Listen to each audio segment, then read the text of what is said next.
பார்த்துட்ருக்குது பல்சுவை செய்திகள் YouTube channel. இந்த சேனலை தொடர்ந்து பார்த்துட்ருக்கவங்க எல்லோருக்கும் நன்றி.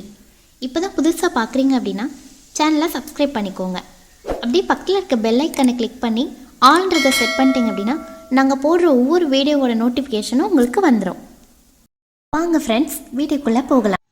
அனைவருக்கும் வணக்கம். அம்மா, நான் ஒருவரை பார்த்தேன். அவர் யார்? அவர் பாம்பை கையால் பிடித்தாள்.